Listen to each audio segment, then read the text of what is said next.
Fala galera, eu sou o professor Bruno de Azevedo e a gente vai continuar, falando sobre esse querido livro, que algumas pessoas, alguns relatos aí, na internet, se você for dar uma pesquisada em resumo, ele tem umas piadas assim, porque é um livro antigo, algumas pessoas gostam, concordam, outras não.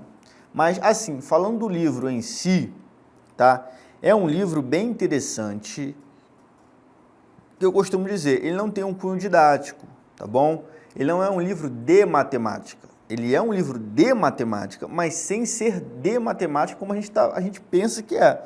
Não é um livro, galera, que você vá abri-lo, por exemplo, e se deparar com calcule 5 vezes... Não. Ou aquelas expressões assombrosas que tanto amedrontam vocês. O livro ele já tem duas palavras, né? O título dele já são duas palavras que assustam, matemática e mortífera. Então vocês já pensam que, caraca, é uma coisa horrível. Vai abrir o livro, vai ser um bicho dali. Mas não é isso. É um livro que conta, dividido em capítulos, obviamente, que contam algumas historinhas que fazem sentido com a matéria. Por quê? É um livro que fala de matemática, tá bom? Como eu falei para vocês, É um livro que fala de matemática sem falar de matemática. Que é um livro através de histórias engraçadas, Matemática mortífera. O autor, ele procura mostrar a relevância, a importância da matemática. Daqui a pouco eu vou fazer abrir um parêntese para falar sobre o Malba-Tahan, que vocês devem, e quem não deve, assim, vale a pena conhecer, que usam a matemática de um jeito completamente diferente do que a gente está acostumado a ver, Porque às vezes o aluno, em geral, ele tem muita dificuldade em matemática, simplesmente por não saber lidar com o básico, Como eu falei, a gente está falando dos números inteiros. Então, assim, uma curiosidade do número inteiro, Às vezes o aluno ele nem sabe o que é um número inteiro. Então, vai resolver uma expressão numérica, por exemplo, e se depara com um número negativo, ele não consegue fazer as operações básicas. Ele não consegue somar, subtrair, dividir, multiplicar quando ele vê um número inteiro. Ou então, simplesmente, ele finge não ver. Então, quando ele vê lá, menos 9 dividido para 3, ele simplesmente bota 3. Ele ignora aquele sinal de negativo que quer dizer alguma coisa, tá? E bota o 3 ali. Só que quando você faz isso, você está cometendo um erro, Você está ignorando aquele menos 9 como um número inteiro. Então, vocês precisam saber o que é um número natural, como eu já falei para vocês na primeira parte. Todo número natural, aquele que vai do zero ao infinito, é um número inteiro, porque o conjunto dos inteiros, eles compõem tanto os elementos numéricos negativos, quanto os positivos. Pessoal, isso tem que ficar claro na cabeça de vocês. Vocês devem entender isso. Por quê? Caso vocês não entendam isso, as outras coisas perdem a graça. Então, na parte do livro, desse livro Matemática Mortífera, vocês vão se deparar com alguns capítulos que são mencionados os números inteiros, os números negativos. E aí, você ignora aquilo dali, O porquê, então, por exemplo, as temperaturas, principalmente nos países que estão lá para cima, no norte do globo, são negativos, são abaixo de zero. O que isso significa? Ou aqui mesmo, no Rio Grande do Sul, se você for pegar a temperatura, às vezes, elas chegam abaixo de zero. E aí o jornal que a gente vê lá, ele dá lá menos 15 graus, menos 3 graus, menos 4 graus. Esse fato é um fato bastante importante para quem gosta de entender um pouco de ciência, pesquisar o porquê. Por que eu tenho uma temperatura negativa, abaixo de zero? Cara, quando você foca nesse problema da temperatura, das escalas termométricas, por exemplo, menos 20 graus Celsius, isso é frio pra caramba. Pra gente aqui no Rio de Janeiro, uma temperatura abaixo de 20 graus já causa uma estranheza, porque aqui no Rio de Janeiro a gente está acostumado com temperaturas altas. né? Então, por exemplo, 25 graus, 30 graus, 40, sensação térmica de 50 graus em algumas cidades aqui do estado do Rio de Janeiro. Então, o porquê falar de menos 2 graus, menos 1 grau, menos 5 graus? O que isso quer dizer? Para você que tem uma curiosidade, que gosta de estudar essa parte de ciência, de matemática, de química, de física, e observar que algumas temperaturas são dadas negativos, por exemplo, por quê? Porque a água, quando ela é submetida a uma temperatura abaixo de 0 grau, né, Celsius, ela congela. Por que esse estado físico sólido? Né? Vocês estão no sétimo, daqui a pouquinho vocês vão começar a se deparar com isso. E, cara, para não encontrarem dificuldade lá na frente, né, saibam, aprendam, entendam o que está acontecendo agora aqui. Então, saber sobre os números inteiros é muito importante por causa disso. Cara, calma aí, por que a água, quando é submetida a uma temperatura acima dos 100 graus Celsius, ela evapora? E por que, né, isso aí é um exemplo clássico. Pega uma panela, bota um pouco de água ali, um copo de água, e deixa ferver. Obviamente, na nossa casa, no fogão, a gente não vai dificilmente atingir aí rapidamente a temperatura de 100 graus Celsius, mas bota um pouquinho só de água numa panela e fecha. O que você observa? Que com o tempo, essa água some dali. Aí você, caraca, a água sumiu? Não, porque a temperatura dentro daquele ambiente foi superior a 100 graus Celsius. Óbvio que quando a água no estado líquido é submetida a uma temperatura maior do que 100 graus Celsius, ela evapora, a impressão que dá é que ela some, que ela vira um vapor. Quando você abre a tampa da panela, você observa que ele está um pouco molhado, né? Como se tivesse suado, e a água já não está mais na panela, né? A panela pode até queimar, inclusive. O que aconteceu? A temperatura estava acima, né, do permitido para a água ser um líquido. E isso acontece também quando a água é submetida a uma temperatura de menos, né, uma temperatura abaixo do 0 graus Celsius. Outro fato, outro exemplo importante, é quando você pega o seu copinho de água ou a sua garrafa de refrigerante, né, que aí já não é água pura, mas pode pegar uma garrafa d'água e colocar no congelador. Ela congela de um dia para o outro. Por quê? Né? Possivelmente, a temperatura daquele ambiente, o congelador, estava, né, ou esteve abaixo de 0 graus Celsius. Só que esse abaixo do 0 graus Celsius que nos interessa nesse bate-papo, né, uma temperatura negativa, né? Então, a água congela quando é submetida a temperatura abaixo de 0.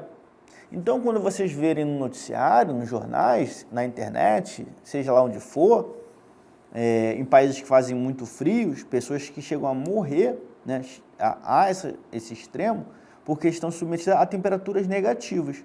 Então, assim, os números inteiros, eles são importantes quando nós estamos nos referindo às temperaturas, né?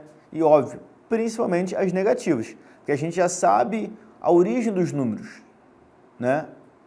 A gente lembra que o corpo humano era usado para contar, né? O homem, na sua origem, né, na origem de tudo, ele usava o corpo humano. Agora, como eu vou contar? Como eu devo representar, por exemplo, menos 5 com o corpo humano? Se eu quero representar 10 objetos, eu conto nos dedos. Se eu quero representar 15, eu conto nos dedos das mãos e um pé. Se eu quero representar 20, os dedos das mãos e dos pés. 22, por exemplo, a gente viu que o povo antigo eles usavam os dedos das mãos, os dedos dos pés e as 2 orelhas. Só que chegou uma hora que esse número foi superior a 100. Como eu vou contar? E aí surgem os símbolos. Mas como representar os números negativos? O que são os números negativos? Né? O porquê deles existirem? Por exemplo, como é que é menos 5 bolas de gude? Né? Como deve ser menos 10 pães? Com relação à unidade. Né? Então, esses números eles são representativos para falar que quando você tem uma origem, por exemplo, imagine a reta numérica. Ela não tem início, ela não tem fim, tanto para o lado negativo, que está à esquerda do zero, quanto para o lado positivo, que está à direita do zero. Como eu vou representar, por exemplo, a temperatura negativa, ok, faz sentido. Mas quando eu vou representar menos 5 lápis, eu não sei. Mas observem se vocês fizerem assim, uma comparação, né, um paralelo com o seguinte. Eu tenho uma loja de lápis, tá bom? Um lápis normal. E aí eu tenho 10 lápis. Você pega esses 10 lápis comigo. Bom, então fizemos um acordo, você deve me devolver esses 10 lápis após a sua atividade. Ok, você concordou, eu também concordei de te emprestar. Na hora de devolver, você só me traz, ou melhor, você só me entrega 7 lápis. Esse acordo está certo, ele foi cumprido? Calma aí, eu tinha 10 lápis, te emprestei os 10 lápis. Na hora de devolver, você me devolveu os 7 lápis. Eu tomei um prejuízo, né? Me faltam 3 lápis. Ou seja, você me deve 3 lápis. E se você me deve, essa palavra deve, dever, você deve a alguém, a gente representa com um sinal negativo. Então eu tinha 10 lápis, agora só tenho 7. Me faltam 3. Essa ausência, esse espaço aí, a gente configura pelo sinal negativo, né? Então esse menos 3 é algo que não existe aqui. Só que eu sei que você me deve. Então, por exemplo, como é que é menos 5 pães? Né? Aí, já vindo aqui para a sala de aula, para a matemática, não existe aqueles 5 pães. O ideal é estar no 0 a 0. Se estou te devendo 5 pães, então é um número negativo. Então, assim, esse menos 3, você me deve menos 3. Esse menos 3, ele é um número inteiro. Então, assim, quando vocês percebem, entendem, né, isso, porque era impossível na época, quando surgiram os naturais, a galera nem sabia, né? Se eu não me engano, foram os chineses os primeiros a trabalharem com essa ideia de negativo. Calma aí, cara, tá faltando alguma coisa aqui. Se eu tenho R$1.000, te empresto os R$1.000, você só me devolve 500, observem que eu tomei um prejuízo com relação ao dinheiro de menos, né, ou melhor, de R$500. Está um vazio, eu tinha R$1.000 aqui, agora só tenho 500, esse vazio aqui configurou-se, né, botar esse menos 500. Outro exemplo clássico é quando vocês vão ao banco, por exemplo, né, fazer um empréstimo com o banco. Vocês não tinham nada, né? O banco detém o dinheiro, só que eu não tinha nada. Peguei um empréstimo de R$2.000 com o banco. Como é que fica esse saldo? Devedor menos 2.000. Eu vou ter que pagar isso. Então, se eu só pago 1.500 ao banco, eu peguei 2.000, faltam R$500. O banco vai representar, tá bom? Esse 500 com o sinal de negativo, vai estar no vermelho. Quando a galera fala, pô, cara, tô no vermelho, não vou ao show do Rebeldes porque eu tô no vermelho. Ou seja, ele está com saldo negativo, ele não tem dinheiro. Quando você não tem, mas também não deve, eu tô no zero. Quando eu tenho, estou no azul, saldo positivo, tenho R$200. Agora, quando eu não tenho, eu estou no vermelho, menos 200. Esse menos 200 aqui a gente usa o exemplo dos inteiros para explicar isso, tá? Então, assim, mergulhando no livro, vocês vão ver, eu falei, né, que ia falar sobre o Malba Tahan, que foi um exímio escritor brasileiro que falava de matemática sem necessariamente falar de matemática em seus livros. Procurem aí, vocês que estão me assistindo, o professor Júlio César de Mello e Souza, mais conhecido como Malba Tahan, ele usava esse pseudônimo, né? Porque ele fazia com que o aluno mergulhasse na literatura, tá? Falando de matemática sem ser necessariamente a matemática como a gente conhece, porque quem diz para vocês que matemática é somente fazer conta? Quem disse isso para vocês está mentindo, né? Então, às vezes você vê alguém que é professor de matemática, trabalha com isso, você vai logo perguntando uma tabuada pro cara. Tipo, quanto que é 1.220 vezes 352? Eu não sou uma máquina, por isso existe a tabuada. A matemática, ela é a resolução de problemas. Ela serve para facilitar os problemas, né? Você tem um celular hoje, eu acredito, muito moderno. Em 2000, os celulares não faziam nem um décimo do que os celulares fazem hoje. Essa tecnologia, ela é possível, né, para agilizar a nossa vida, assim como a medicina avançou, a ciência avançou, muitas coisas avançaram através da matemática, da física e da química, né? Muitas coisas que você está usando hoje aí, por exemplo, hoje tem um reconhecimento facial. Isso é puro programa algébrico de matriz, que é uma matéria da matemática. Só que isso está tão normal hoje, ou, exemplo, o cálculo das probabilidades, para quem gosta de investimento, quem gosta de ação, ou melhor, se eu jogar na Mega Sena, qual é a chance de eu ganhar mesmo? Qual é a chance de eu investir em alguma ação, investir em algum produto e ganhar? Cálculo das probabilidades, que a gente tanto ignora, mas está tão normal na nossa vida que a gente vai para a escola achando que a gente vai fazer conta. Matemática é só sentar ali, decorar a fórmula e fazer conta. Não, você está enganado. Você está indo pelo caminho da maioria, que a maioria fala, né? Pela unanimidade. Vocês sabem que a unanimidade não pensa, né? Então, por exemplo, a matemática é resolução de problema. Cara, eu tenho um problema aqui, preciso resolver. Posso usar a matemática para me auxiliar? Posso, né? Preciso calcular alguma coisa, a chance de eu ganhar. Quem trabalha com meteorologia, por exemplo, está ligado aos números, né? Então, essa teoria dos números é muito importante para a resolução de problemas. Então, nos livros do Malba Tarran, e principalmente na Matemática Mortífera, vocês vão ver isso. Cara, em nenhum momento ele faz uma conta. Obviamente, ele explica uma radiciação, né? Vocês vão ver uma potenciação, uma adição, uma subtração, uma divisão, mas isso é coisa básica para a gente poder viver.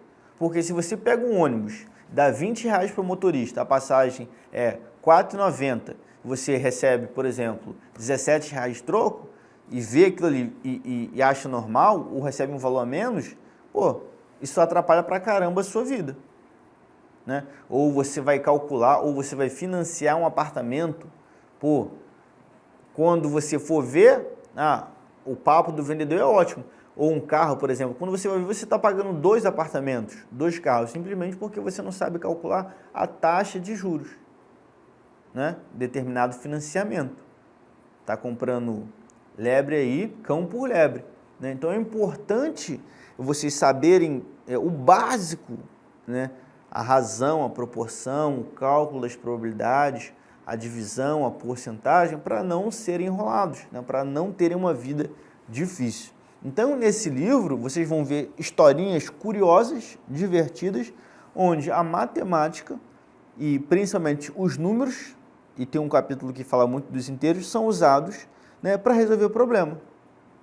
Tem um livro muito interessante do Malba, O Homem Calculava, que vocês vão ver que todos os capítulos surge um problema e Beremiz Sami, que é o personagem principal, ele usa a matemática para resolver o problema, não só dele, como das pessoas, né? E aí ele ganha destaque, ganha dinheiro, na época eram joias, especiarias, essas coisas, ele fica reconhecido, ele fica famoso, porque ele usava a matemática para resolver problemas. E vocês vão ver que em nenhum momento ele faz conta. Aquelas expressões, aquela coisa que você, poxa, cara, isso daí eu não vou usar em nada na minha vida, não tem sentido, esse jargão aí, né? Todos vocês já ouviram ou até já falaram, mas tipo assim, ele consegue resolver N problemas, tá bom? Usando o raciocínio matemático. Então botem uma coisa na cabeça de vocês, matemática é para resolver problemas. Então por isso que é interessante você entender por que a água, a temperatura, né, abaixo do 0 graus Celsius, ela congela e acima ela evapora, né? Então, se eu tenho aqui um marco, o 0, todos os números que estão à esquerda são inteiros, são negativos. Todos os que estão à direita também são inteiros, são positivos. Por quê? O conjunto dos naturais compreende todos os positivos, eles são um subconjunto dos inteiros, né? Aí vocês tenham essa noção, conjunto dos números naturais. todos os positivos. Conjunto dos números inteiros, todos os negativos, todos os positivos. Conjunto dos números racionais, que eu posso dividir. O número, por exemplo, menos 1,2, ele é um número racional, né? Conjunto dos números irracionais. Raiz quadrada de 3, raiz quadrada de 2 é um número irracional. Todos esses números, é importante conhecer, são números reais. Tem muita gente que estudou, se formou, foi fazer, sei lá, história, foi fazer direito, e tudo bem, eu entendo ele, mas ele acha que só existem os números positivos, né? O 0, 1, 2, 3, 4, 5, 6, 7, 8, 9, 10. Tem gente que sabe contar até 1000. Né? E aí quando ele vê raiz de 2, ele fica apavorado. Ele não vê raiz de 2, raiz quadrada do número 2, por exemplo, como um número, mas aquilo é um número. Ele não vê o π, aquela letra grega que a gente aproxima para 3,14, com um número. Aquilo é um número, é irracional, mas é um número. Então eu posso escrever qualquer número, por exemplo, na forma de fração. Então, quando você que está me assistindo aí, aprende, né, entende, por exemplo, que passa a ter facilidade para lidar com os números, né, isso facilita muito a vida de vocês. Então, dinheiro. Você está me assistindo, mexe com dinheiro. Todo mundo mexe com dinheiro. Quem mexe com dinheiro está mexendo com número. Então, aquela frase do Pitágoras, que ele disse que tudo é número, e para mim também a matemática está em tudo, porque onde eu olho eu vejo formas geométricas, né? E a gente consegue fazer essa analogia com os números também. Porque onde você olha tem número. Você vai desbloquear o seu celular, é uma combinação de números, a senha. Né? Você vai ao mercado, você vai comer alguma coisa em tal horário, você vai para a escola em tal horário, você tem tantos tempos de aula, a data do seu nascimento é um número, o ano que você está vivendo eu represento por um número. Né? Imagina se eu fosse escrever 2023 anos, escrever mesmo, 1, 2, 3, 4, 5, 6, 7, mas riscando, como os antigos faziam, porque eles não tinham a ideia, esse número que a gente conhece hoje, indo-arábico, não era usado há tantos milhares de anos atrás, isso é uma coisa muito recente. Né? Então, por exemplo, a gente deve valorizar isso, porque muitas pessoas se esforçaram, né, durante muitos anos para facilitar hoje a vida como a gente conhece. Então, onde eu olho aqui ao meu redor, eu vejo um número. Né? Vocês também aí estão no computador, estão no celular, seja lá onde vocês estiverem, vocês vão olhar para alguma coisa e vão ver o número. Então, caraca, são aproximadamente 11 horas da manhã, um número, tá? Formado por 2 algarismos. Então, entendam, conheçam os números, principalmente mergulhem nas histórias que são contadas nesse livro, porque vocês vão ver que a matemática em geral, principalmente os números, são usados para desvendar alguns mistérios, alguns segredos, alguns problemas. Beleza? Então, pessoal, a gente vai ficando por aqui. Na parte 3, eu vou mergulhar um pouquinho mais no livro com vocês. E assim, a gente vai ver que o autor ele usa alguns artifícios matemáticos, que a gente já viu aqui agora, que não necessariamente é só fazer conta, tá? Você consegue fazer muitas coisas com raciocínio matemático para resolver problemas, tá? E aí as histórias são interdependentes, não depende uma da outra, cada capítulo acontece alguma coisa, e o autor ele vai usando ali principalmente os números, fala um pouco da potenciação, da radiciação, para resolver alguns problemas. Tá? Então é importante que vocês conheçam, e quando olhar, por exemplo, raiz quadrada do número 3, vocês entendam que, olha só, um pouquinho de matemática agora. Quando eu tenho raiz quadrada do número 4, eu sei que é 2. 2 é um número natural. Por quê? Eu sei que o 2 multiplicado por ele mesmo dá 4. Né? Entenda isso de uma vez por todas. Agora, pensem vocês, raiz quadrada de 9 é 3, porque 3 vezes 3 é 9. Agora, que número multiplicado por ele mesmo dá 3? Então, por isso que a raiz de 3 dá um número irracional. É 1,7, alguma coisa, alguma coisa, alguma coisa, alguma coisa. Não existe dois números que multiplicados por ele mesmo dá 2. 1 vezes 1, 1. 2 vezes 2 dá 4. Então, tem um número entre 1 e o 2, tem um número entre 1 e o 2, que multiplicado por ele mesmo dá 2, mas eu não sei qual é. Então, outra coisa bem interessante, entre dois números naturais, eu vi que, por exemplo, entre 1 e o 2, existe sempre, e é possível sempre colocar um número irracional. Então é por isso que a raiz quadrada de 2 é um número irracional. Ela está compreendida entre o 1 e o 2. O 1 é um número natural, o 2 é um número natural.